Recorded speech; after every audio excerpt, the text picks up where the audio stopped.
You want to be attractive as an employer of choice. Put the needs of the candidate in front of your needs during the interview and onboarding process. You've said this, or you've at least heard someone else say this. You can't find good people who want to work anymore. Okay, maybe it wasn't exactly in that tone of voice, but I can promise you that you've said that if you're in a blue-collar industry. I'm Dr. Joey Fawcett, host of the Work Positive Podcast, where we coach you to create a work culture so positive that you grow people and profits. Welcome back to the show. So if you've said that, or if you've even thought that, this episode is for you. My guest is here to bust the myth that there's a labor crisis and to help you reduce turnover by over 50% with just one new process. He grew up watching his dad work 12-hour shifts and weekends as an owner-operator, witnessing firsthand the struggles that blue-collar companies have in hiring quality frontline employees. That was when he determined to help companies find a better way. So if you're ready to improve the quality of applicants you receive and transform your interview strategies, lean in, listen up, and learn how to grow people and profits by hiring rock stars on this episode of the Work Positive Podcast. Work Positive Nation, you are in for a treat today. Ryan England is in the Work Positive house. Ryan, welcome to the Work Positive Podcast, my friend. Oh, I'm excited to be here. Oh man, this is great. We feel like we've known each other for a while. He lives near some nieces and nephew of mine. His wife, you got to meet his wife. She's amazing too. He's got 2 kids. He's awesome. You're going to love this podcast. I said in the intro that if you haven't said it, you've heard someone else say it, but I bet you said it. You just can't find good people to work today. Okay, maybe not in that tone of voice, right? But Or maybe. Yeah. Or maybe. If you live where I live, that's what It sounds like you're and too. where you live, dude. Yeah. Where is that coming from? Why do we keep complaining that we can't find good people? Is it okay if I don't pull any punches? Your listener's tough. Dude, we are straight, honest, to the work positive point. Lay it on us. Yeah. It's because it's easier to complain about it being hard than it is to do the hard stuff to fix it. Oh, gut shot. Oh, man. It really Told you, is. I don't pull punches. Like, that's No, what it is. man, that one landed squarely. Wow. It is easier to complain than it is to do the hard stuff. But why is it so hard today? I mean, because like my company is the best company ever created by anyone, anywhere in my industry. People should just be falling all over themselves. They should be knocking on my door. I'm just waiting for somebody to show up, Ryan. Yeah. Yeah. Well, I mean, there's a lot of stuff to unpack in what you just said. You're the best company anywhere and everywhere. How do you define best? You're growing the fastest. You got great benefits. You pay well. You got lots of customers. Your people work hard. Like, how do you define the best? And this is what we see happening is nobody's getting clear on this stuff. If I'm a job seeker, guess what? Your definition of best and mine, worlds apart. We got to get everybody on the same page. We don't take time to do that because that's hard. We got to talk to people, do some research. Got to talk to people.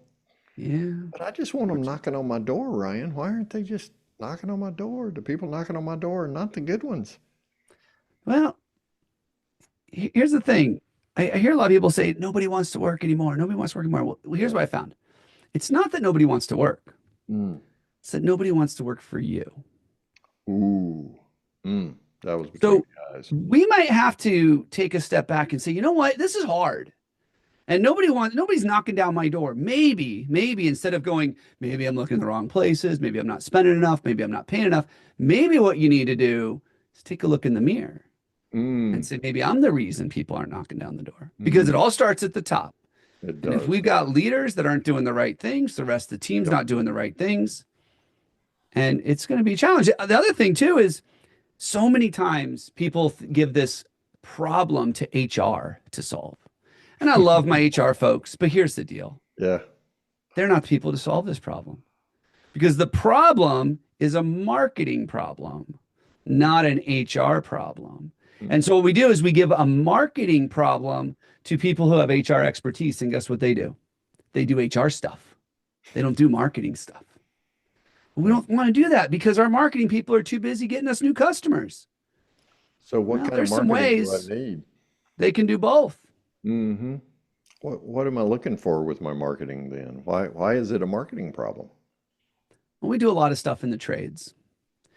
And most of the time, job seekers are going to a website. They're online looking for jobs. And so we've got to look at what your online presence look like. Mm. And if your Glassdoor reviews or your Indeed reviews are 1.5 stars because you've upset a few people, that's a marketing issue to solve. Why are only Mm. the bad people talking about you? Are the good people not so happy they're willing to go out of their way to talk about you? Mm-hmm. They go to your website and it talks all about how amazing you are in serving customers, and you'll bend over backwards and you're available on call and you'll work nights and weekends and everything else, which is great for selling to a customer. But guess what that job seeker sees?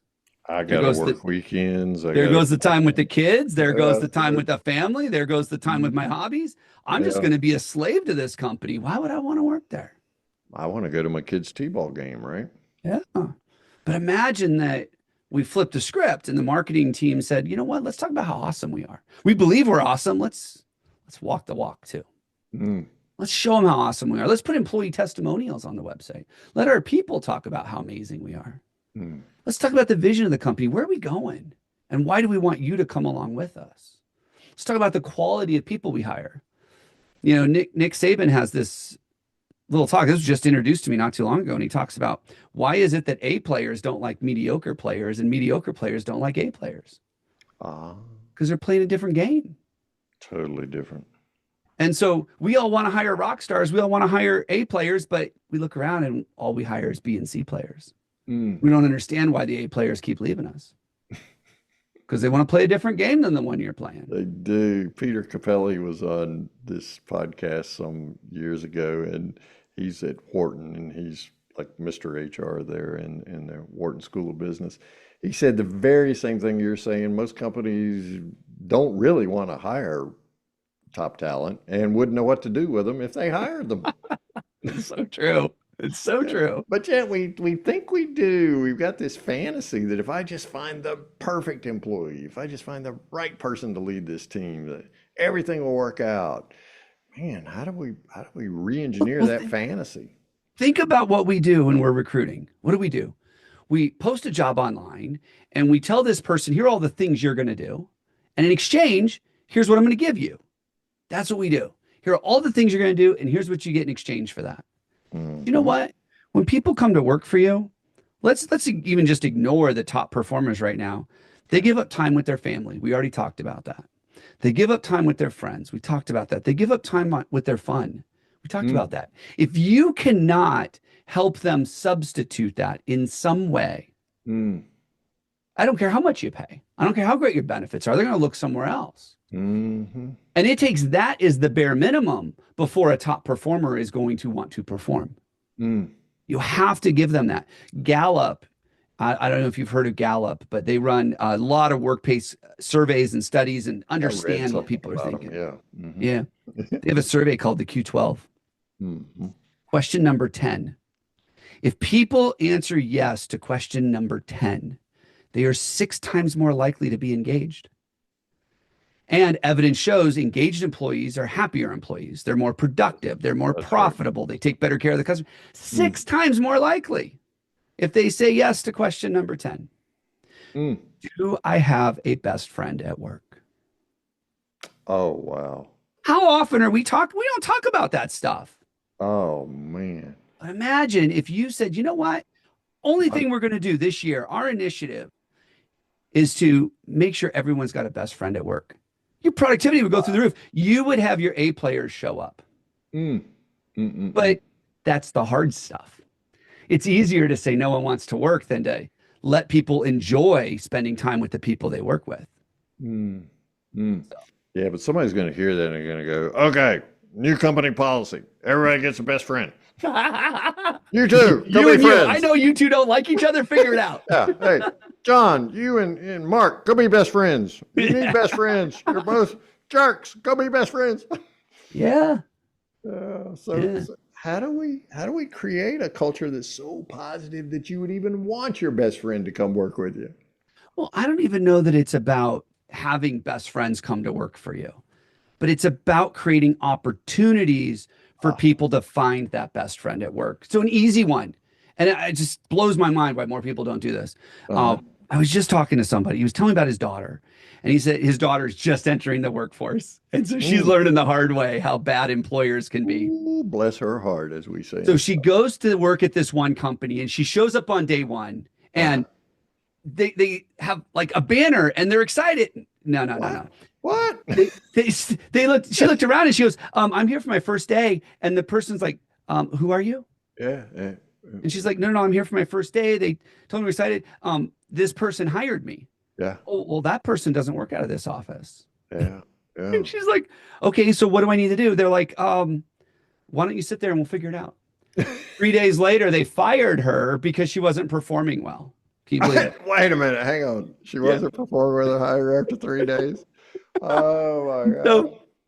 So why do they do this? So I'm like, you know what? What's really easy Incredible. now? You got to figure out how to get your communication figured out. That's one thing. But Yeah. imagine that she showed up and at 8 o'clock in the morning, and the person that greeted her said, "Oh, hey, we're really excited to see you here. Let me introduce you to your buddy." Because what we do is we have a buddy system. And on day one, everybody gets a buddy because we know how stressful and scary it can be to show up at a new job where you don't know anybody. Mm. This person is going to take you under wing, going to show you the ropes. They're going to teach you all the things about working here that have nothing to do with the work. They're going to show you where the bathroom is. Oh, How many don't even times start did that one. I watched an HR director quit because on day one, no one showed her where the bathroom was. Took her 6 months, but that set the stage. Holy, That was the tone of her working. She was so upset that she had to wander around looking for the bathroom on day one. She's like, what kind of place is this? And oh, my man. point, that was an HR director. HR does not solve these problems. This is Mm, an employee experience problem. Who solves the experience? Marketing. So there needs to All be some goes back to that marketing consistency. team. Yeah, it needs to be consistency between the external and internal messaging, and the internal, you better message in truth, right? Yeah. Because if you put stuff out there on the website and say, hey, here's what it's like to work for the Acme Corporation, and then you get there and it's not like that, Glassdoor Yeah. will blow up. We see that happen with company values all the time, behaviors. Oh, I'll never forget this one guy. He's so proud of it. His behaviors were hungry, humble, or his core values were hungry, humble, and smart. Oh, now there's something original. I go, you read the book too. And I meet this CEO He was and I look proud, over at huh? his COO and I said, that is the least humble man I've ever met. And she goes, yep. But he read the book. But he read the book. But they put it out there that we're hungry, humble, and smart. And Yeah. then they don't live that. He's the most arrogant so and so you've ever met. That's hilarious, man. You gotta Yeah. love that. So it sounded good, and it would make a great internal message. Yeah. How'd that work out for him? Yeah. Well, for Lencioni, it sold a couple million Oh, books, but Zine books, yeah, bless his we're heart. I'm great not for sure. him. Yeah, I'm not sure when he wrote it though. He intended for arrogant so and so's to, Oh, to just I adopt think it it. was meant to be an example, Yeah. but that's what Maybe people do. maybe the guy should have taken the assessment that comes with that book and been honest with himself and discovered, hey, I may not be so humble after all, right? Yeah. Well, and you've heard it before, pace the leader, pace the pack. So if you've got an arrogant CEO, someone who can't humble themselves, guess what he's going to surround himself with? People Mm, that are arrogant. But hmm when you put out there, we're a humble organization, people are like, oh, I'm humble too. I'll come. And then it doesn't work. Yeah, and then the interview sounds something like, yeah, I'm a servant leader and things like that. And so the non-humble leader's thinking, I can or stomp all over this one, right? I Yeah. mean, there's just that big a disconnect between who you say you are and who you really are. So that's why here in Work Positive Nation, Ryan, we talk about how do you best attract top Yeah. talent. Because what's happening in the scenarios we're talking about is they're recruited, they're sold to sizzle, and there's no stake. Mhm. So obviously step one is to create the kind of culture that we're talking about here that's shining light culture.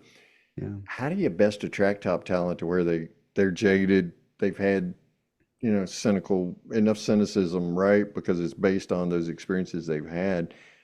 How do you talk to them in ways that are authentic and transparent, sincere, and say what needs to Well, be said? I'm gonna give you one strategic idea, and then I'm gonna give you one tactical thing that you can do to Okay. this. Right. And you already said it. We didn't talk about this before, by the way, but you said it, authenticity. You know how Mm. many leaders I've said, gosh, I just wish job seekers would be real with me. I wish the candidate would be real. I ask them if they can do the work. They tell me the truth. And then what I do is I say, well, hold on. You know the best way to get someone to be authentic? Oh, I know. Be authentic. Yourself. But here you are telling everybody you're humble, and you are the least humble person I've ever met. That's about it. And so it's one of those things. I think we somewhere along the line we screw up the interview process. Mm. Somewhere along the line we screwed it up. We screwed up the way we onboard people, and we made it all about us. Oh man, thank you. And we never took a step back and said, wait a minute. Looking for work is one of life's most stressful events. People hate it. Oh, it's what People, they go top through the thing. meat grinder to find a new job. And then when they land here, they're still, did I make the right decision? Because we don't have our act together to do it. They Mm. go through so much incredible stress. If we could just take a step back and say, how do we make this easier for them? Remove the friction points. You know, we talk about A players and rock stars, and most rock stars, they stick around for a long time. They Mm. like to play for the same team. If it's going well, they play for the same team. Oh, absolutely. But what do? We build an interview process that's about impressing me as the employer. Well, who's going to impress you more? That A player rock star that's had the same job for 8 years and hasn't interviewed since, Mm.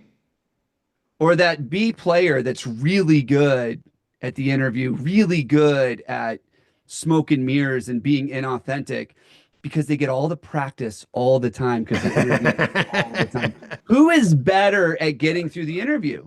It's not that rock star. Mm-mm. That rock star's resume is going to be outdated. They're not going to be good, caught up on interview questions. They're going to be nervous. They don't do this a lot.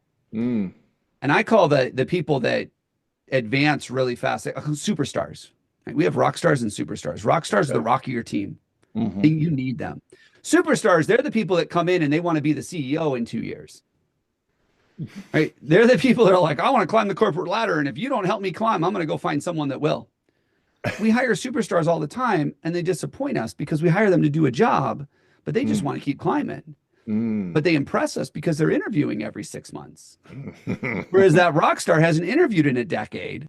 And then we're like, well, they were awful. I can't have someone like that working for me. And we dismiss them, Yeah, yeah. you know.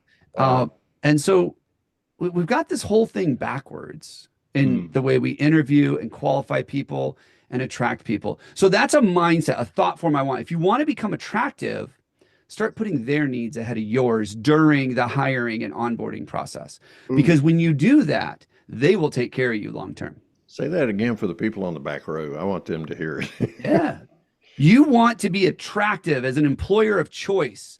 Put the needs of the candidate in front of your needs during the interview and onboarding process. Make Mm. this easy for them. Make them excited about it. Make them walk out of there and go, that was the best interview I ever been on. I really hope I get this job. They're calling everybody like, I'm praying, pray for me. I won. That's right. That's right. I Right? really, Or really heck, want this job. if you follow our process, you actually tell them before they leave if they're moving forward.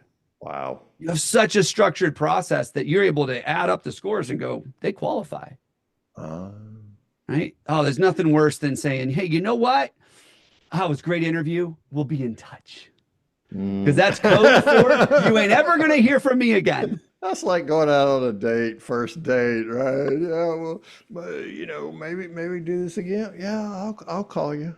I'll call you. Crickets, right? Yeah. But you Ryan know what? England We is, talk a lot about the analogy of dating, the uh-huh. dating world, and how we do interviewing. It's the same thing. The same emotional roller coaster that we go through in the dating world is the same Yep. emotional roller coaster we go through when looking for a job. Man, I guess I must be a rock star when it comes to dating game because I haven't dated in so long. Well, yeah, I haven't either. They didn't have cell Yeah. phones when my wife and I started dating, and apparently that's how you find people now is online. You don't do it the old-fashioned way. Dude, I had to walk across campus and eat in the cafeteria on the other side of campus. Ryan Yeah. England is my guest on this episode of the Work Positive Podcast. Man, we're having a great time here. But look, keep listening for more great time. But Ryan brought a free gift for you, and it's all about you. So he's got a free gift for you, and we'll give that away at the end of the podcast. So, what are some of the challenges besides looking in the mirror and getting over my own arrogance, right? What are some of the challenges you see companies facing today in creating the kind of positive work culture that we're talking about? Mm. You started this with this narrative that employers talk about. Nobody wants to work. Everybody's lazy. Everybody's entitled. Right. Complainers. Yep. It's really hard to create a positive workplace environment when you're just complaining. Mm. Mm. You know, we talk about this idea that millennials and Gen Z, they ain't dumb. They know what you're saying about them behind their back. And if they know that's what you're saying they're about saying them, about you behind your back. yeah, but I if mean, that's what you're saying, why would they want to come work for you? not in a million years. You know, you want to create an attractive workplace. Here's what you got to do. You have to recognize why it is that people look for work. Mm. Because every person I've ever talked to has said the best people already have jobs. Yep. And I believe that. I do too. But I also believe that people don't leave jobs. They leave people. He's a bad boss, right? Sherm So, says what, 57% of them leave because of a bad boss? you know what? It's interesting. And they never dig deep. It's always the checkbox. Why'd you leave? Bad boss, right? Mm-hmm. More pay, more pay, more pay. Yeah. But here's the thing that I know. If you got a happy, engaged, productive employee who's got good friends at work, who likes their boss, enjoys the work they do, and someone calls them and says, hey, I can offer you $2 more an hour. Mm-hmm.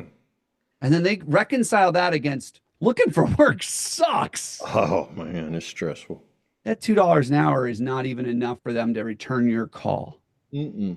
Mm-mm. But what happens is that person leaves and makes $2 more an hour. And then when someone says, why'd you leave? More money. But money is not a driver. Mm-mm. It's never been the driver. There's so many more things that go into it. And so when you're thinking about how do you become attractive, think about why people are leaving. They leave people, not jobs. Yet what do? Mm-hmm. We post a job on the job board that tells them all of the X, Y, and Z of what they need to do. And we spend no time talking about who we are. Mm-hmm. Mm-hmm. We don't talk about our leadership and communication styles. We don't talk about who their hiring manager is. We don't talk about our company culture. We don't talk about the things that we do to emulate friends, family, and fun. We don't talk about those things. Oh, that's something the culture committee does. They have an event 3 times a year. If you want to be magnetic in your industry and attract the best people, you have to be attractive to the best people. Mm. And that's what attracts them. It's not the job. It's not the money. It's those things that are that substitute for what they're giving up when they leave home. 100 years ago, when I was in sales world, just in the sales world, I interviewed with this prominent company in a top 10 market, right? And the guy wants me to rank my motivation in, coming to work there. What would it be? And so money was one of those. And I put it where most people put it, like third, fourth, fifth, something like that. Yeah. And he looked at me and he looked at my ranking and he said, "You don't care about money?" And I said, "Well, yeah, I do, because that's how I pay the bills, but it's not a priority. It's not 1, 2, or 3. He said, "Man, you don't want to come to work here because I'm not going to know how to relate to you if money's not your number one." I said, "Thank you for being so honest. I really appreciate that." I was out the door. Yeah. That's the one role that money needs to be a primary motivator for a salesperson, especially a commission salesperson. Money needs to be a primary motivator. Because what we don't want to have happen is they didn't spend all of last week's earnings over the weekend, and so they decide not to come in for a couple of days, right? Like, I still got money left. I don't need to go to work for a That's few days. right. Well, I'm just crazy, man. I don't live paycheck to paycheck even back then. Yeah, no, I get it. I get it. But Yeah, that's the one place where I see money being a high motivator is in the sales team, especially if they're sure. outbound commission based. But that's Right. such a rare role anymore these days. It is, but even then, it wasn't one or two. It was like three, and Yeah. he that was the only metric he had in mind. Dr. Joey here with a question. What if the key to growing your work culture hides in plain sight? Take the free Work Positive Culture Assessment to discover it. Get insights in less than 4 minutes that transform your culture so you grow people and profits. Just answer 13 simple questions and discover your culture stage, your strengths, and get personalized next steps. Receive your free aha culture moment at workpositive.today. Go to workpositive.today right now. Ryan England is my guest on this episode of the Work Positive podcast. Ryan, what are we going to find when we go to your website, corematters.com? What are we going to see there? Well, I like people to think of Core Matters as a partner in their organization when it comes to fixing people problems. Hmm. And so we talk big picture there because I want people to know that this problem can be solved and it can be solved permanently. Mm. So they're going to learn about our Core Fit Blueprint, which is our process for how we implement a lot of these changes throughout the organization. Mm. And we start with stopping the bleeding. Because if I don't have a company that's stable and I have a leadership team that can take a step back and take a breath, we can't go do all of the cool stuff that we need to do. And most of the time people call me, we just had a company call me 140 employees. They need 50 people by the end of the year. Holy cow. That's They've been at 140 employees for years. They don't know how to break through. mm. We're going to teach them. But we got to fix some of the issues that they have before we get there. They were telling me about one of their toxic employees, and they're like, but he's so good. I don't want to work for them, but he's so good. And I was like, you do realize he's got to go. Yeah, And, yeah, right. You called him toxic. yeah. And I got to get to a point with them where they have the confidence to know that it's not going to hurt them. They've got enough people that are willing to step in and fill in the gap. Oh, absolutely. And enough So people are going to say, thank you. What took you so long after that person gets fired? I've never met a leader tell me that they fired somebody too soon. Which brings us to your book, which is the converse of that, Hire Better People Faster. Tell us about that book. Yeah. So about 10 years ago, I started developing a process for helping contractors how to hire. Mm-hmm. And it started with sourcing and it started with becoming attractive and developing their employer brand. And it was all well and good. But then we learned the thing we talked about. What they posted and what was really happening were different. Mm. And so we realized we had to teach them how to lead, how to communicate, how to have better conversations during interviews, how to onboard well, how to engage, how to fix the issues that are out there. And so over the years, I developed the Core Fit hiring system. And the Core Fit hiring system is what I outlined in that book. It's a very tactical, very practical book. So much so that I have people call me and say, hey, I implemented most of the stuff and it transformed my business. Wow, that is so So cool. it's Whatever. not some other academic book where you're going to get all these ideas and be like, now what? Like real world so stuff what? in there. Yeah, Yeah. Now, you've got a free gift for Work Positive Nation, and it's related to that book. it is. Yeah. So they can get a free copy of that book by going to my website, corematters.com/free book. The only thing I ask is for a little help with shipping and handling, but I will autograph that book and I'll mail it out to you personally. Oh, man. And that's my gift to you. And once you go that route, I've actually got 12 tools that I talk about, very simple processes and worksheets that you can download right after, right after doing that. And it's those tools are really helpful. Really That helpful. is Just so different way of cool. looking at things. Thanks. Corematters.com/free book.